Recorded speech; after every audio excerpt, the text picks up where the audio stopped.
So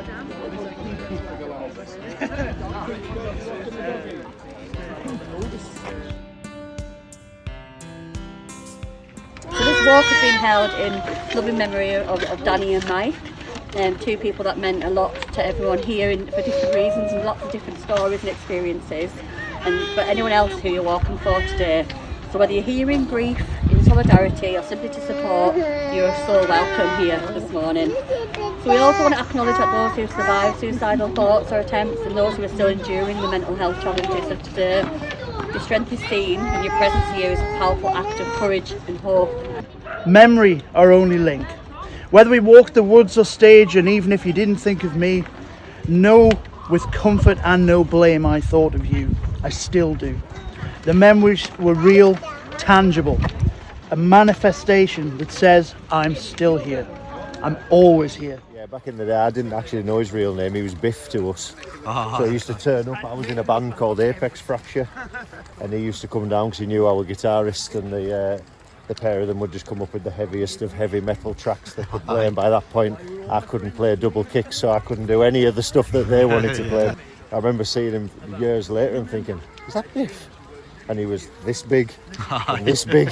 I was like, what's going on here? That ain't the guy who used to come and jam with us. Like, Danny inhabited these woods, and I'm going to take you to where to the places that he lived whilst not wanting to pay bills, which I just think some people think about doing it. Danny actually did it. Absolute one-off. And Mike I worked with at B&Q. That's how I met Mike and Mark as well, and obviously Kev works there now. I knew him through poker mostly, like originally, and then I went out with him for a bit, and then I knew him in Carlisle and Leeds. And yeah, he came down and lived with me for a bit in Leeds. And then we met up in Germany. I thought that we were both doing some sort of hiking trip with tent and stuff. I turned up and he's like, why have you got a tent with you? And then we ended up sleeping on a park bench. We took turns sleeping on a park bench. Then we split off and he went up to Berlin, and it was a sort of holiday you don't have with other people. Yeah. Dan decided that he wasn't doing indoors that day at all. He said, I don't go inside anymore, so he stayed outside outside of the pub. He decided he didn't take buses anymore. He could be quite stubborn.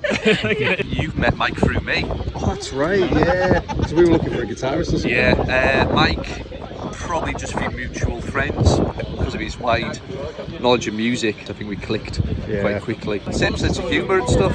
Just very sarcastic and just generally a good laugh. Nothing was off limits, which was just my kind of crack.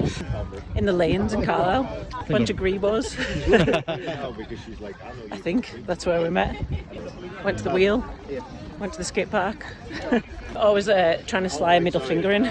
We had that all the time. Going out in Carlisle, double rum and coke and shot sambuca would be our thing, and out just being absolutely ridiculous and silly. And every time we'd take photos, someone, mainly Mike, would try and slip a finger, so no one would know there'd be a middle finger somewhere in the picture. Just really fun nights out and just silliness, always making each other laugh. I know Mike from obviously being Kev's brother, although I didn't link the pair together at first because everybody knew Mike as Biff. First impressions were just such a lovely, down-to-earth guy, always smiling, always had time for everybody, always light-hearted, although he could be quite passionate and serious. Once I got to know him a bit more, I became so close to him, I do feel like he was my own brother.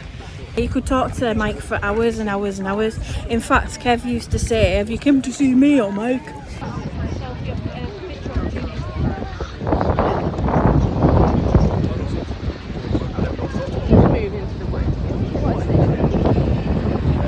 How did you meet Mike? Long time ago when I was about 13. Grebos in the lanes. Oh, Grebos in the lanes. He's one of the funnest people I've ever met, and he always just made me feel so welcome. Since I was about 4 or 5 year old. Wow. Yeah, a very long time. Been friends his whole life, yeah, pretty much. Yeah, he was always outrageous, absolutely. Life is all a party, life is all of anything to do with music, and like his close friends and family. Absolutely, couldn't have met a nicer guy that would do something for you. Always quick-witted like that. He knew how to do a comeback straight away. Absolutely, would have you in stitches and crack you up all the time. Even playing music, like if you were playing the guitars, he would literally not be able to look at him sometimes without him doing a face and putting you off playing. Mike and Danny friends from like really small? Danny was at some of the parties, because we used to have parties for them for the birthday now and again, and I've got pictures of the two of them. They were good mates for a long time. But one of the things that Kat really wanted us to do was do something that kind of connects us and brings us back to the moment before we do the kind of second half of the route.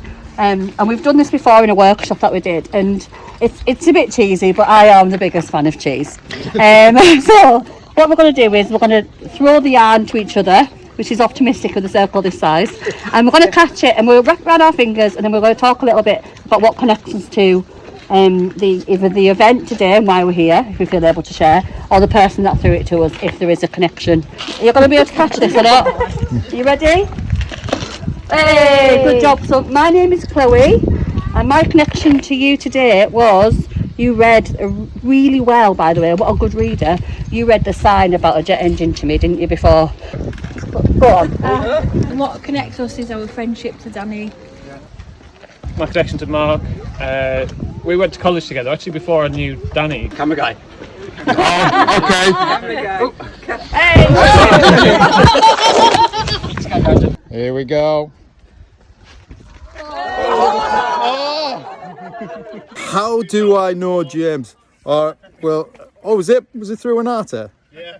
Did you go to that gig with us? I was there.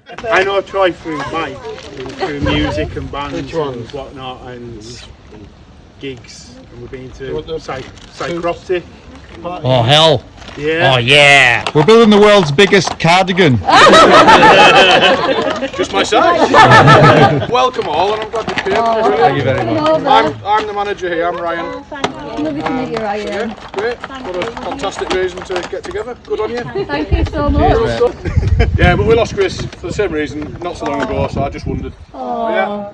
Well, we're walking for Chris as well then. Yeah. Right, this should be easy. Don't go on too long. Kev, my pretty much whole life, I've known each other since like 3-4 year old. Went to school together. He's been my best mate for as long as I can remember. He was my best man at my wedding, and he's still a better guitar player than me. Bit of pillar still, I have to swallow at times. Years went down the line, started going out as you do, and then I bumped into Carlisle, being Carlisle, met her again, and made the connection on a personal level. Two little angels with a start. Well, Angel and him, Angel and Devil. Love you. I love you.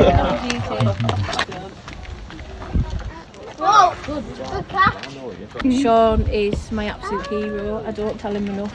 He has come very far in his life, and I'm just really, really proud of him. And he's a survivor, and he's my message of hope for the Baton of Hope. He'll be walking alongside me with the baton, and yeah, that's Sean, my brother. I'm immensely proud of.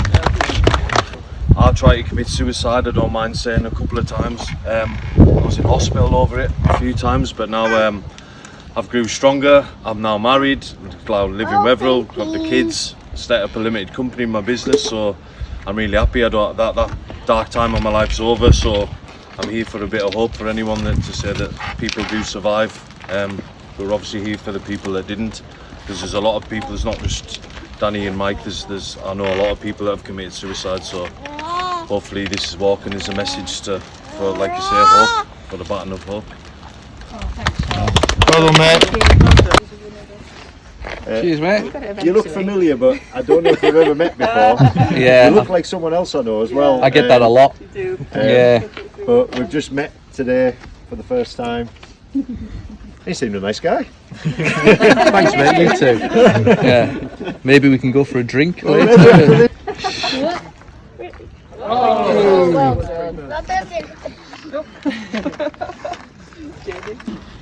done. remember you coming to the Anthem shop once with him? Probably, yeah. They all thought it was cool that his mum worked in Ann Summers and he was horrified, as was him and his dad.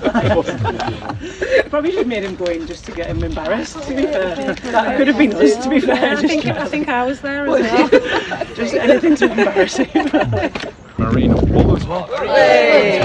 I'm Jane and we came here with Chloe today. And me. And Lexi and stuff. Like, we've both lost a lot of people to suicide over the years. Unfortunately, we didn't know like the guys that you're doing the walk for today, but we're here to support on that message of hope of, like, you know, things can change. Like, there is help out there, just you've got to ask, you've got to talk. I'm going to throw it to Chloe, who has been a big support in my life. What's your name, sorry? Here we go, give it a bash. Wait. Nearly. Nearly. We had a very brief encounter in the car park. I really enjoy your top. I really enjoy your checkerboard. Oh well. I've got too much out. I knew Mike and Danny. I feel just like privileged to be here to remember two of my really good friends, absolute one-off characters who we won't see the like of again. Well, Chris, I don't know you, but I really enjoyed your poem. It was good way to start things. I'm here for Mike. We spent a lot of time together with Jenny when we were about 13, 14, and he was just one of the most fun, wonderful souls that I have met. Both just the most authentic people you could meet, and yeah, just really deeply missed. So, Should we have a round of applause for Kat? It's been such a wonderful opportunity.